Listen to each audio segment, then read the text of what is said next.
Hey everyone, welcome to another CrowdLinker Fireside Chat. I'm Aram Melkoumov, the host. Thanks for tuning in. On this show, I'm interviewing innovation leaders who are working on big industry disruptive problems from within their organizations. All the guests that are on the show have been in the trenches and have lots of practical advice to share about building great digital products, staying agile, and fostering an innovation culture and mindset within their organizations. This is episode number 12, and I'm joined here today with Sumit Madan. Sumit is a seasoned product manager in the fintech industry. And right now, he's actually the current director of product at Clearbanc. Quick background on Sumit, as it's quite extensive, but on a daily basis, he has multiple different types of roles and responsibilities, from playing a data scientist, a UX designer, project manager, test engineer, client relationship manager, business analyst, and account lead. So very well-rounded person that we have the privilege of having on our show today. So Sumit, it's awesome to have you. Pleasure is all mine, and thanks for giving us some time today. Thank you for having me here. This is a pleasure for me too. I would love to talk about many more things product. Nice. So we have lots of things that we're going to cover today, but I want to kind of start off by bringing up that product management has a lot of different focus areas. But specifically, like in today's conversation that we're having, I really like to focus on the accountability and responsibility side, as well as stakeholder alignment of a product manager, which is like a beefy task in itself. When we had a chance to connect before, you mentioned that in some organizations, PMs have a lot of accountability towards what they do, but sometimes they don't have the authority. How, considering your experience and having been a PM across different companies and lots of experience, that you have, how do you look at that as a serial PM? So it's a tricky one, because you're right. Accountability is very important. And if we go all the way back and parse it to when we were doing project management, we used to have this racy matrix that we would make for who was responsible for something, who was accountable, who was a contributor, and who was someone who just needed the information around it, right? And so that was the first time I was hit with the phrase that, oh, you're accountable for something. I'm like, oh, but I always assumed I was accountable for the things I did. But it became a big deal. And as everything project and customer and engineering oriented turned into product management, it turned out that while we were being held accountable, we were not necessarily being given the authority to get things done. So what I mean by that is, that there are some tasks that you have to deliver on, or in the software field, some features you have to deliver on. You have a deadline for it, you have estimates for it, and your job is to make sure nothing falls through the gaps and get it across the finish line. If launching is the goal, then it should get launched with everything, and every little bit and facet of it should be done. But what happens if you decide midway that this product is not a good idea, or these features are not a good idea? Do you actually have the authority to kill the launch? Do you have the authority to say, no, we are going to actually delay this? And we have to kind of go back to the drawing board and figure out that we need some better research, because just in the process of doing this work, we figured out that maybe we've bitten off too much, right? We can't chew on this. So in those bits, we need to start assessing, well, do I have the authority to do it? If I don't do it, then there's a harm for the organization, or the product launch, but it won't really land. That means afterwards, it will cause a sudden blip where people will be excited that we launched something, but they won't be using it, and they will fall down. And then all your metrics will be trailing. And then someone will come back to you anyways and say, hey, dude, what happened with this launch? And so in that aspect, you have to have the authority to be able to say no. If there is a general manager for your business unit that you're doing this for, you have to be able to tell them, look, I'm calling the shots on this, and I'm saying there's a significant risk and we can't do it. Or you should be able to just go forward and do it without anyone having to say yes or no. Now, I know that's a big ask, but I know at you could say big engineering institutions like Google and Facebook, LinkedIn, they already do that. Like Microsoft used to do this around product managers, where they would say, look, we know you understand the P&L of this product. We know you understand the impact of it and where it ties in, where it aligns with everything else. So you are the ultimate authority on this. Yes, you're accountable, but we want to actually give you the authority to be able to call the shots. And this, I feel, it's a hard struggle, because if you're in a smaller organization where you're the only product person and the CEO also wants to kind of act like the head of product because he or she thought of the idea, then they don't want to give up control, and that control comes as authority. And then if all you have is accountability, you get set up to be blamed. If something goes wrong, you definitely get the credit if things go right, like everyone appreciates it, but there's more chances that everyone will say, okay, well, I made the decision to get Hmm. it through. So those are the parts where I find it's it's a very hard balance to maintain, and it requires a very honest conversation with whomever you report to, if you're a product person, to say that, look, what is my authority level? Can I call off the engineers in the middle? Can I actually get more engineering resources if I need it? Can I get more design resources? Can I pull people from other projects to work on this? Or can I just say, you know what, at this point we need to add more scope? I am the person coming in with the scope creep. Usually the product manager is trying to back off with the scope creep and make sure everyone is fine, but at some point you may need to add on to it, right? Hmm. Can I actually go in and put more work on the engineer's head? So those are a few, concrete examples that I can think of where authority comes into play. Hmm. With so you're currently at Clearbanc as one Mhm, of the directors of product, and I know there's a couple. mhm. Before Clearbanc, if I'm not mistaken, you were at Fineo as the head of Yes, product delivery. What was like what where did you see your role kind of evolve there? yes. And what kind of authority did you have on the product side? Did the CEO kind of give you that ability, or even at Clearbanc, do you have that authority there? So I would say that at Fineo, I definitely came in and it took me about a month or so to understand the field. I was new to Hmm. InsurTech.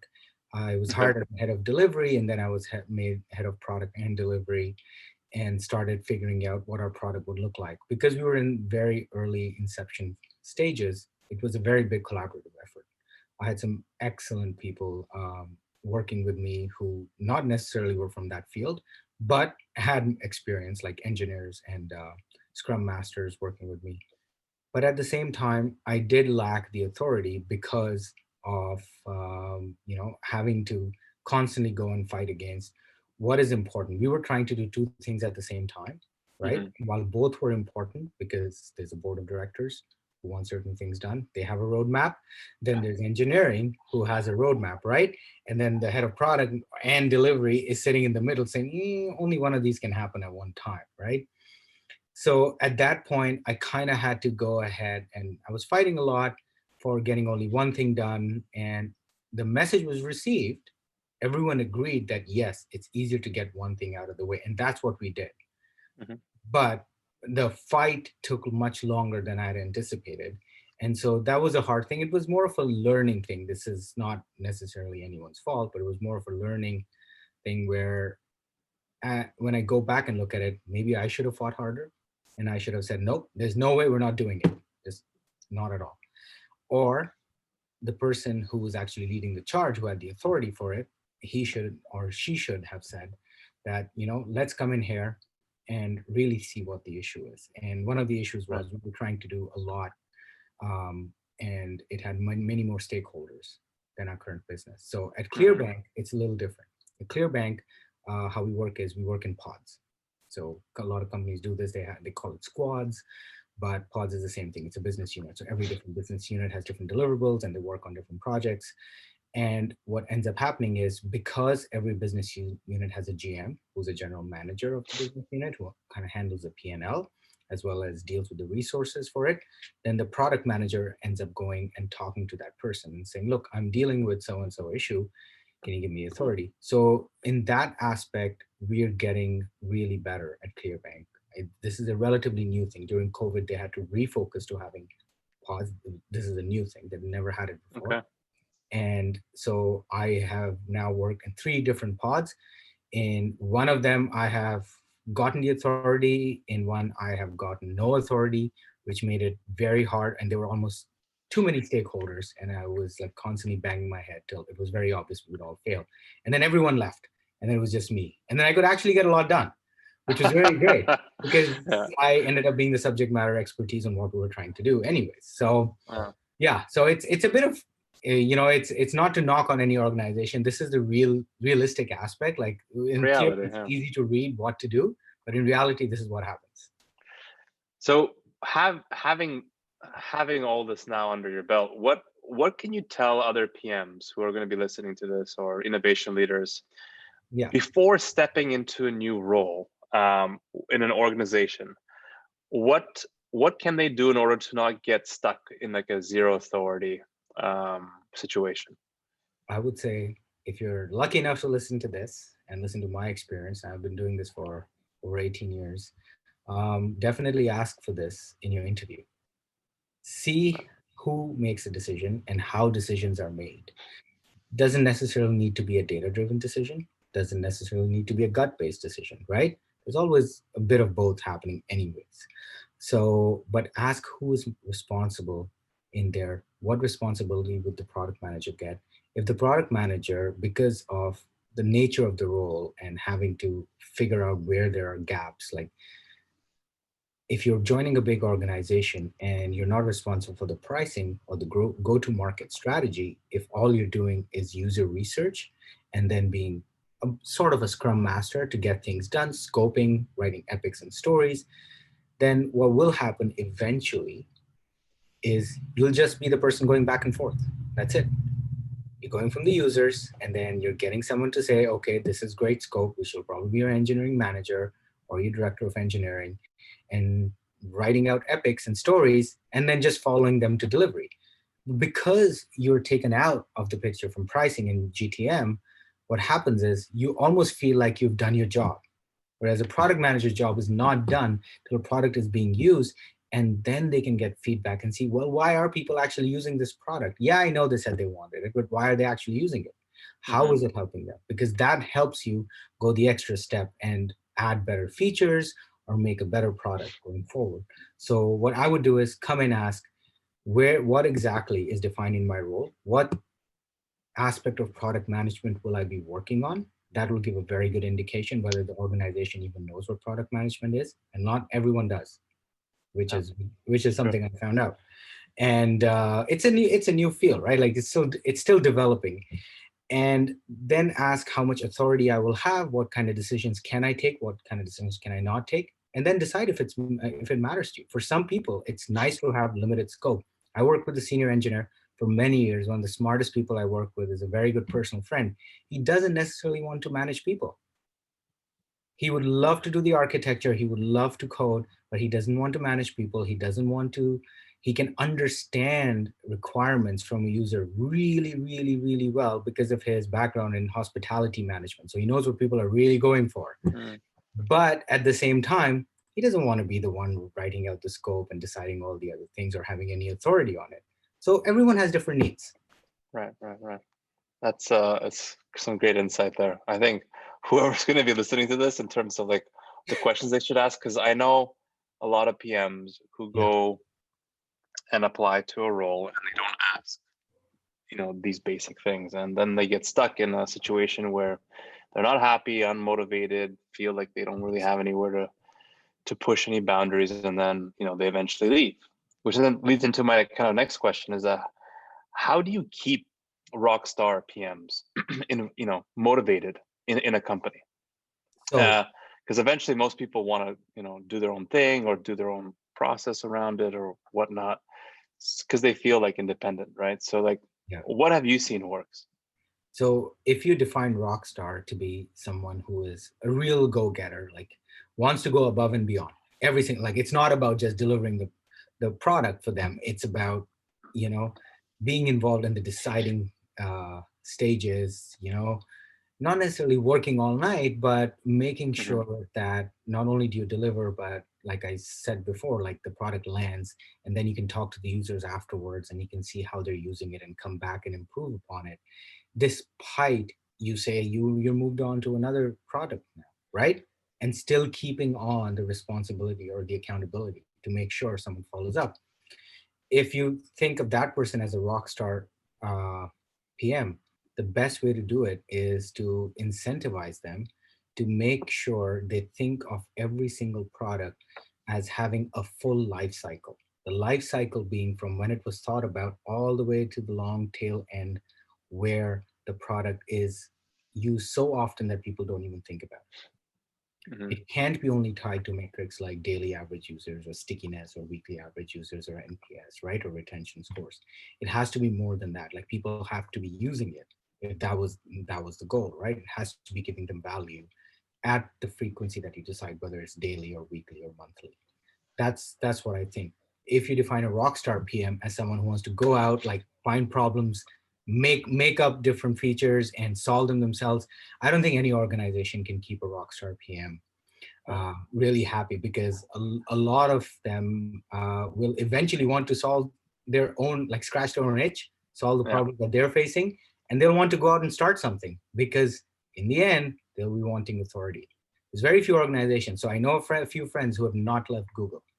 The reason they don't leave Google is because Google will give you that time, right, to work on your own thing. What a lot of Yes. employers I get heard wrong that. is when they drop your employment contract, and when you're signing an employment contract, usually you don't have enough leverage. You'll see they'll say that, you know what, you're working for us in these hours, everything you do is ours. So right away, it's killing a part of you where it says that, hey, what if I have an idea? Well, it belongs to them. I'll forget it. What's the point?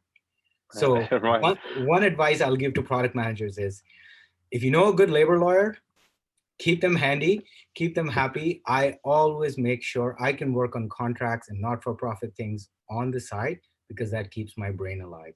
And it keeps me happy at work too. I go back and forth with things I learn around technology and how to make decisions, and it makes both sides better. And then you can keep rockstar PMs. It's very similar. The story is exactly in the show Silicon Valley. I Yeah, don't know if you ever watched that, where yeah, I have. they the CEO in the role, or the main actor in the role, was creating a software, and he was doing it on the time, or like on the service servers or computer of like the company he's working at. So I've heard some crazy horror stories as well in different organizations, and it's unfortunate because it just fosters more creativity, and it keeps people inclined to learn more and to try new things and to push their own boundaries in terms of what they can do during office hours, or outside office hours. And I think it's rare. I know Shopify has that. I think on Fridays or on certain days they allow people to work. So that's great. That's great. Yeah. Yeah. No, it's tough. Like having there's a lot of things that go on at in the realm of a PM, and so being able to give them that authority and that independence, I think Mhm. keeps them engaged and motivated. No, absolutely. Um, let's talk about getting stakeholder alignment. So the other part of the conversation I want to have with you today is like uh, coming into an organization, or actually being within one for a long time. Getting stakeholder involved in alignment from like the C level to the board is Mhm. an uphill battle, and it's not just a PM problem. It's sometimes could be a company problem, right? From your experience, what have you seen is necessary for a PM to get other people on board on their initiative, or convince somebody towards an initiative? Mhm. So there's a couple of things that I have seen that have worked and that have failed for me. And things that have worked is when I start out on a product, which usually I end up treating it like a project. I lay out a roadmap for the product. What I do is I try to put big chunks down. This is not in any particular software. And I put down what's actually going to happen in stages, right? How are we going to go through the planning and the estimation? Whom will we speak with? How will this get justified? right? And then the amount of work will be done. And I'll give you an example to make it more concrete. Say you have to do an integration for a data feed, right?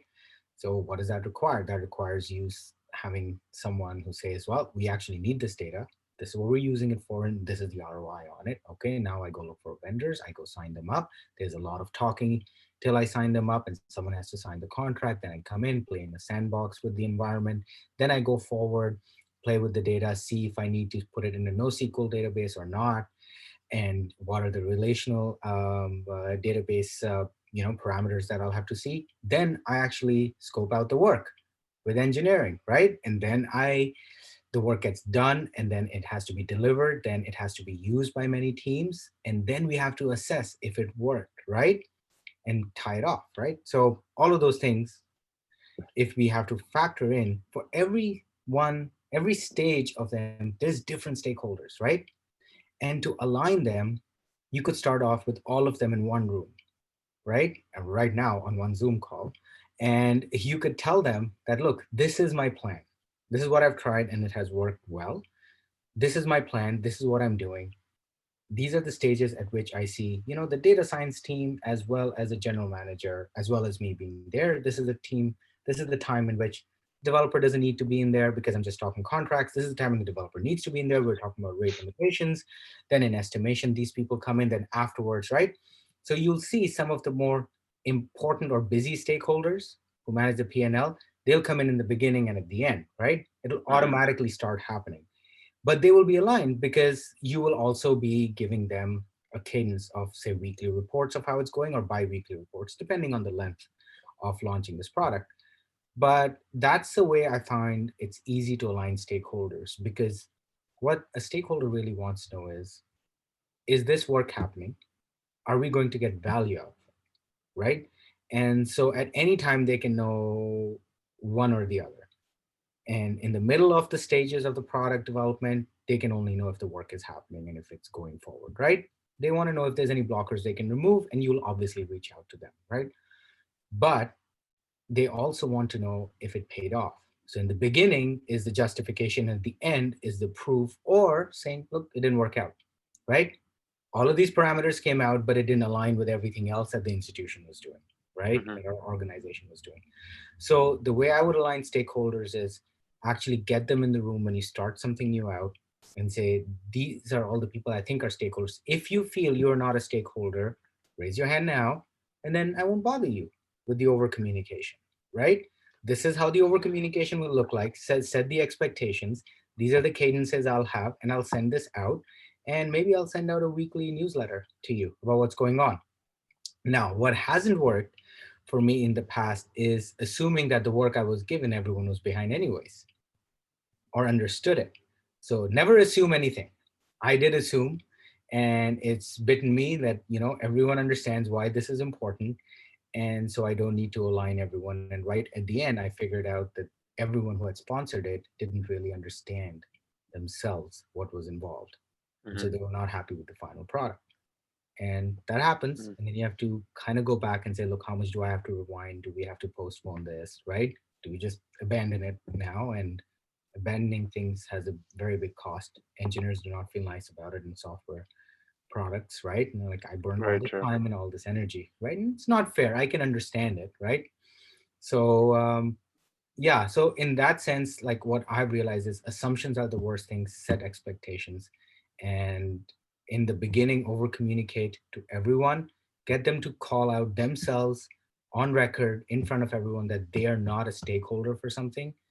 That would really help, because once people have to commit to it in public, then they are committed to it.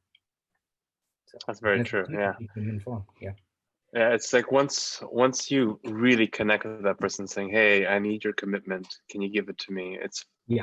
I mean, there are people who vary off of that kind of Yeah. path, So it's just the reality of the beast. But in your opinion, Mhm. what is sometimes missing or overlooked in common stakeholder alignment advice? Okay. Wow, that's a good one. What's missing or overlooked in advice? It's kind of like ask me what are the unknown unknowns.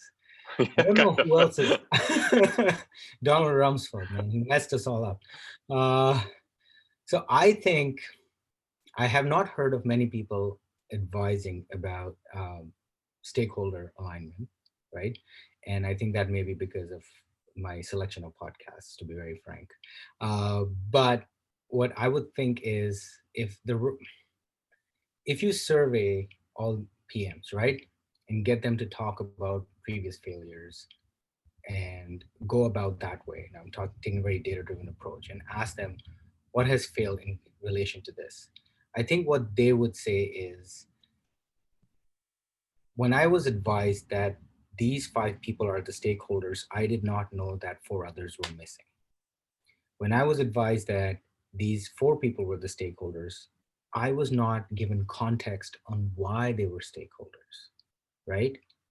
What is Okay. each of them bringing to the product and what is each of them expecting to the product. So if you think of Dilbert comics, if you've ever seen Dilbert comics, like he makes fun of all the politics, right? Scott Adams.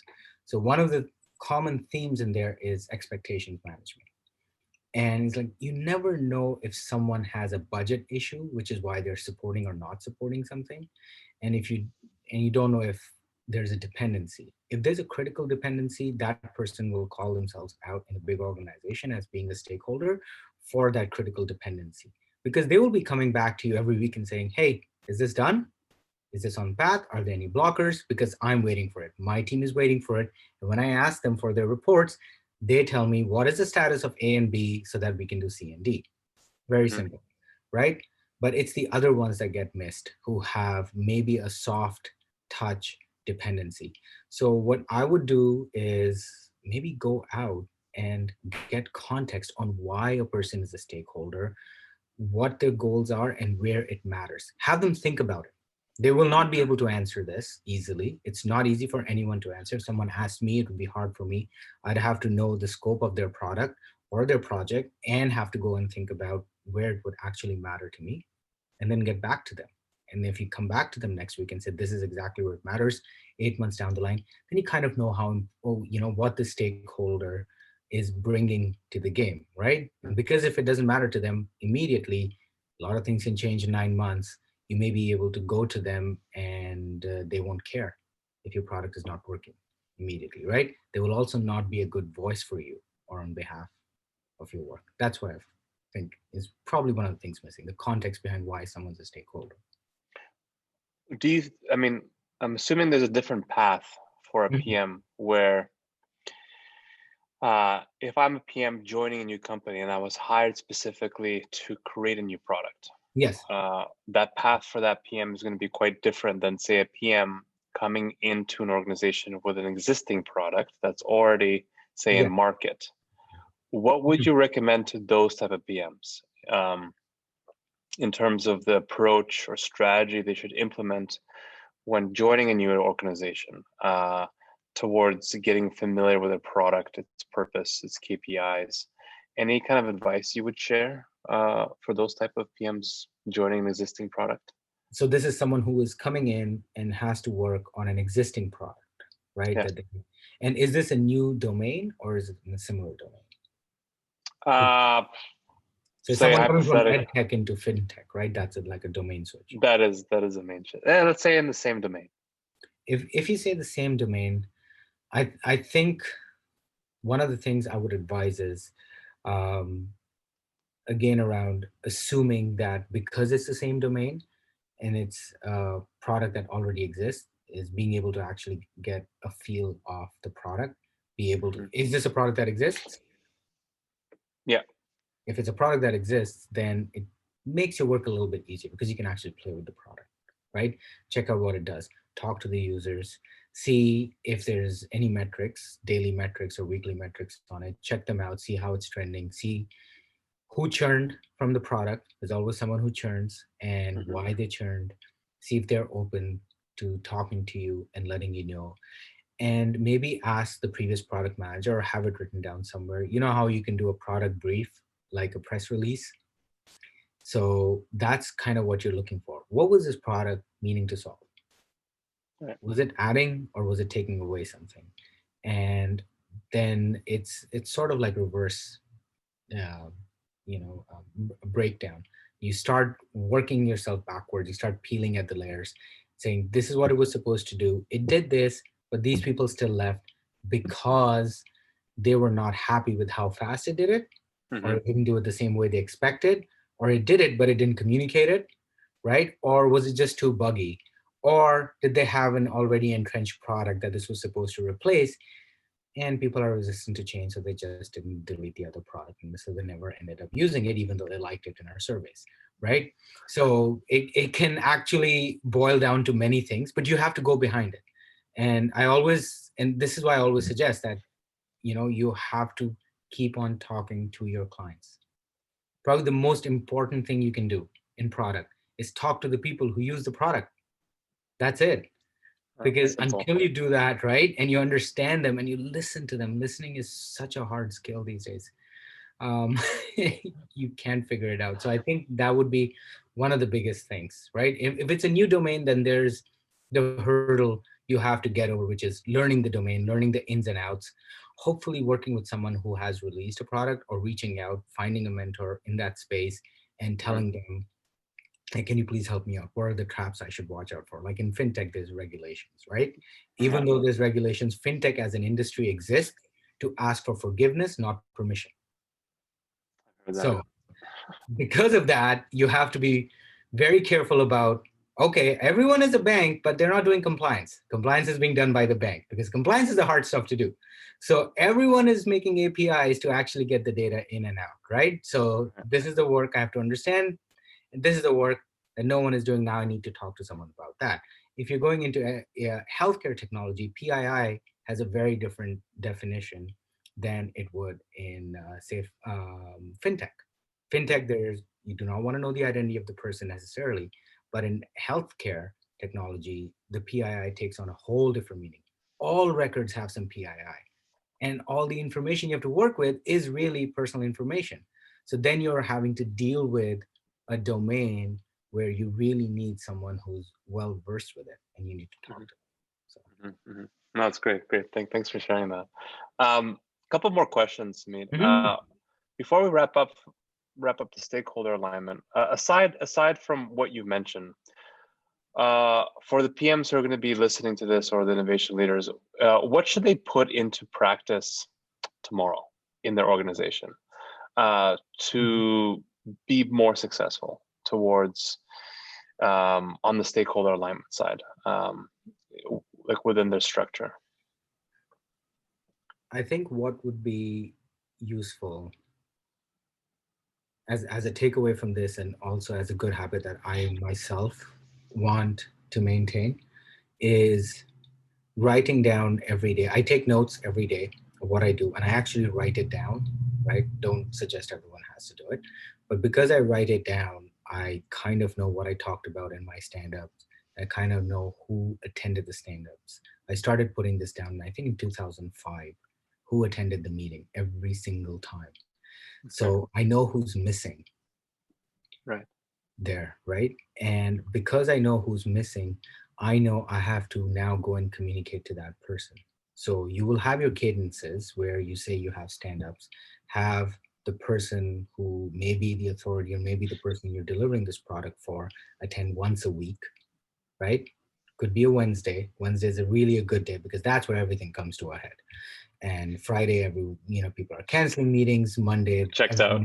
everyone, yeah, exactly. Monday, everyone's optimistic. They're like, oh yeah, I don't see any problems, right? So Wednesday is a good day. Bring them in for that stand up. Have everyone knows that Wednesday this person will come for a stand up, and be able to actually get the message to them. And if they don't show up, then go out and tell them. That's a good thing to put in practice. Not missing that key stakeholder from your stand-ups and telling them how things are going, but also making a note of who attended everything, so you go out and communicate, because you going out and having to communicate aligns everyone.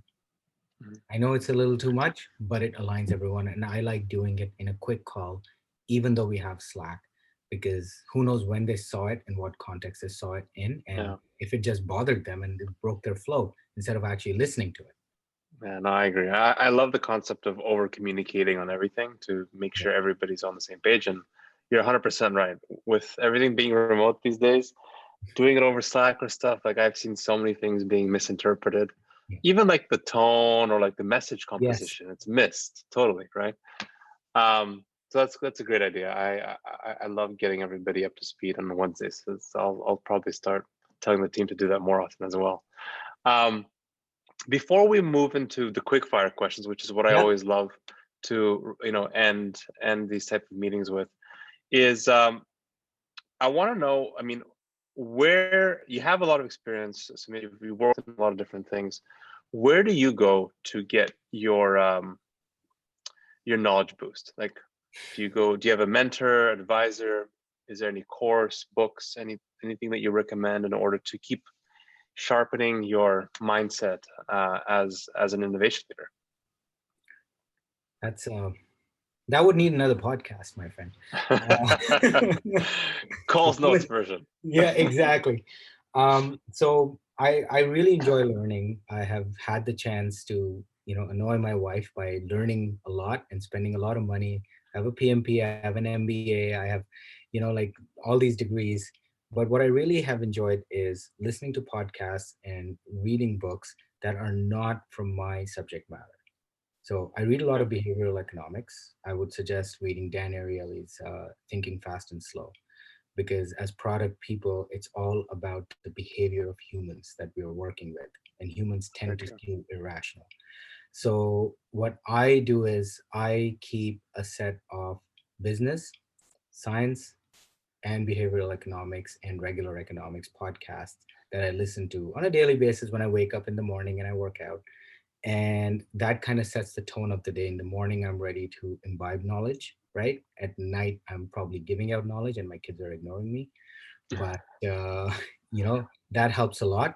I read books on, nonfiction books are around quantum physics because it makes me think, makes me, break down concepts. And then I try to come back and break down concepts and understand them at work. So having a very holistic set, whatever you do, helps. I do not only focus. I do have some really good books. One I would recommend is I picked up in Toronto, The Art of Product Management by Rich Mironov. He's a great guy from Silicon Valley, and I was lucky enough to Hmm. speak, right? And so I do read product books, but they really are sparse out of everything I listen to. You have to be, Interesting. well-rounded. I just recently started reading a book called Range. Okay. It's Have you heard of it? No, no, tell me. No, it's how to be in everything. Successful people are the ones who are generalists in many different ways. So like how you are, getting your knowledge and insight from outside of your realm, that Hmm. makes you a generalist, which allows you to Yeah. provide that different type of thinking processes towards what you do. And it's like a different perspective, and it's an interesting book. It actually just became, I think, a bestseller. Um, Really? so I would really recommend it. It's called Range. I can't remember the author, but he wrote another book called, I think it's called The Sports Game or something like Okay. that. Yeah, I'm Yeah, writing it down. check it out. Yeah. Cool. I'm gonna jump into the quick fire questions. Awesome. I always like the ending off of these because they're like one-liner questions and one two-liner answers, right? So that's something that people can take away with Mhm. at the end. Um, so we talked about a lot of things about accountability and stakeholder alignment, but uh, what aside from that, or maybe on that note, something that you didn't mention yet is what is something that um, a PM or an innovation Mm. leader, depending on the size of their organization, should stop doing, right away. I would say agreeing to deadlines from executives only to turn around and enforce them on someone who's working on the task. That does not work. Get everyone in the room, make them see the feasibility of what the ask is, and all estimates are lies, anyways. So, Oh man, I'm gonna tell that to so many people that I work with. Okay, I love that. Okay, cool. On that flip side, yeah, what should they? I mean, you kind of give a good answer there with like stopping and yeah. doing something, but what is something that they should start doing as well? So, by start, I would refer back to what I said, like behavioral economics, like look at why someone did something. So I know we focus on NPS, daily active users, monthly active users. They're excellent KPIs, but go more than that. Why did someone log in today? Why did someone use this today? Right? How are they using this? Because you're trying to figure out what is really triggering them to come to your platform, right? Why today? Why not yesterday? What happened yesterday? Right? So those are the things that make a good product because you induce people to come to your product, right? Once you can do that, then you don't have to worry about much. So go more than the number. Go more. Yeah. Go more than a number. Okay, that's perfect. Couple more. Yeah. How do you balance theory and practical application to advance your mindset as a leader? Okay. What would you mean by mindset as a leader? So it's perspective. I Okay. think the way you approach things. There's a theory component, and then there's a practical Mhm. application. Uh, how do you kind of look at that perspective between the dynamics between the two? So I'll take an example. Like if you think about theory around doing customer research, right? And you can sit and you can do surveys, or you could, publish like lots of type form responses and go through all the data and see what people said. Part of what I do is I have to assess at what stage the product is or the feature is that I'm launching and how people are reacting to it. So I don't just Mm-hmm. go out and blindly apply those methods that are, good for a certain kind of problem.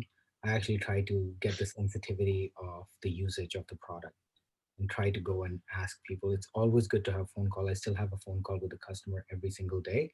And the reason I do that is because it brings to forth many more things. Not only it's you're more empathetic to the user. So you don't realize it, but as soon as you talk to someone, you get some empathy. Because if you didn't have empathy, you wouldn't be in product anyways. I would It's very assume. true. So that's where I try to marry theory with practical application. Yeah, I need a survey, but I also need to talk to this person. And then maybe I do not need a survey for everything, or that's Hmm. what influences my gut when I'm looking at this data. I'm a strong believer in that as well. Like I think surveys serve a certain type of purpose, in terms Yes, of maybe volume, but exactly. at the end of the day, you should always speak to the customer still as early as you can, and to gauge them, and listen, as you said. Like it's all about Yeah, listening, and you yeah. can't get that through a survey because like it's just basically written content, at the I, end of the I, day. I But I made a massive mistake once. I went to New York. We started this company. We were working with a hedge fund, and we gave them exactly what they asked for. After listening to them, after getting their Excel sheet, which we reproduced exactly, right? And uh, went there and they said, "Dude, this is ridiculous. This is nonsense. We can't use it." I'm like, "This is exactly your sheet." He's like, "Yeah, but that's Excel." And I'm like, "You're right. I wasn't uh, listening at all. I heard you, but I didn't listen." So they didn't want that. They were having to do it a certain way. They were constrained by the platform that they were using. So to uh, go back and completely change it. And that's what showed me that, you know what, I'm going to be coming back here every 3 months, sitting in your room. Every time you get excited or every time you're upset, I'm going to ask you what made you excited, what made you upset, because that's where you have an emotional connection. And that is what needs to go in my product. I love that. That's great. That's a cool story. Thanks for sharing that.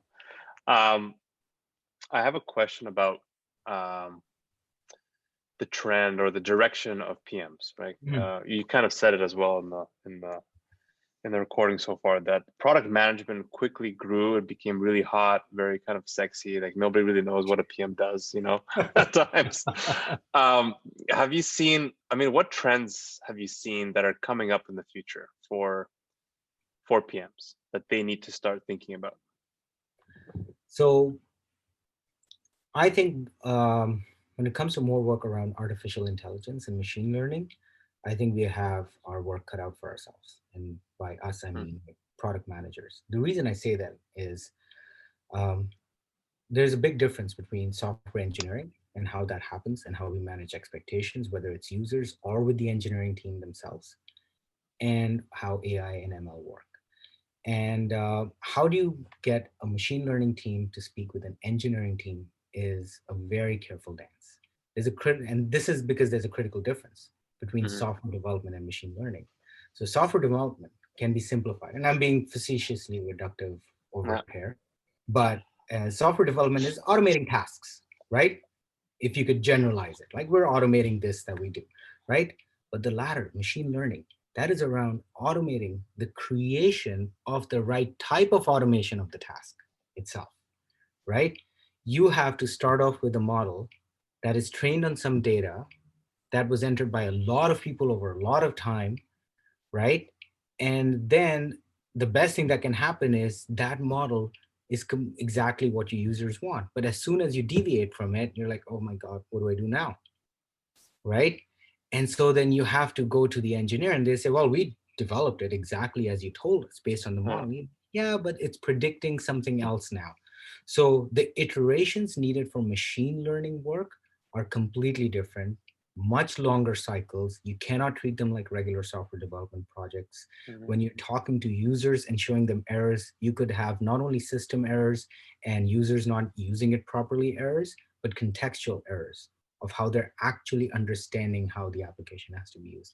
So I think as product managers, we have our work cut out for ourselves. All of us should take on some work to work in that field and do with someone actually dealing machine learning, work with the data science team and see what they face day to day to figure out where product management can provide value. That's what I think would be.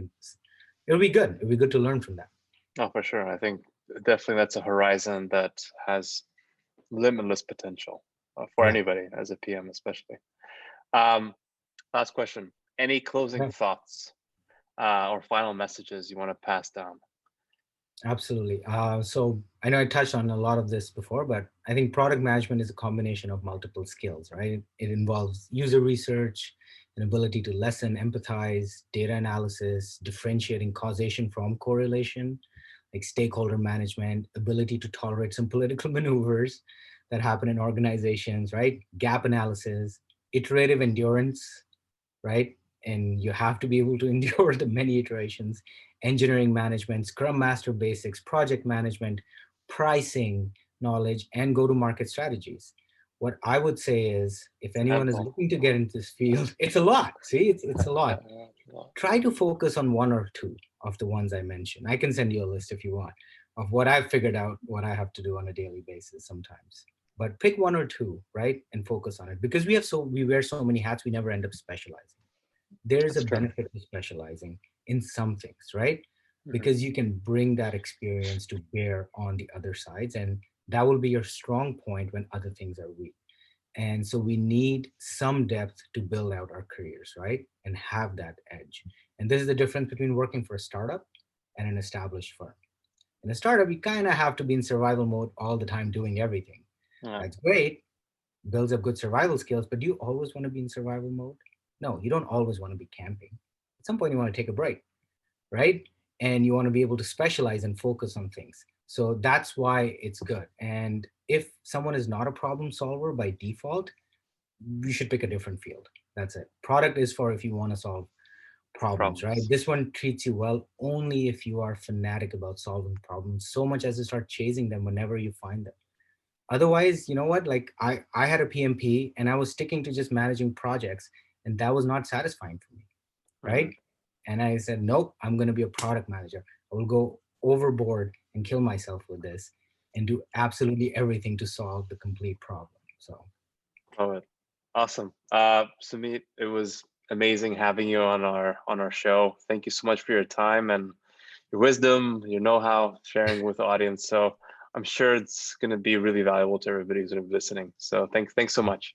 thank you for having me here. Thank you for the time, and you've been more than gracious to me. Like, you know, there I'm sure there's many more people over there who know a lot more than I do, but you know, I'm hoping everyone makes everyone else smarter and stronger.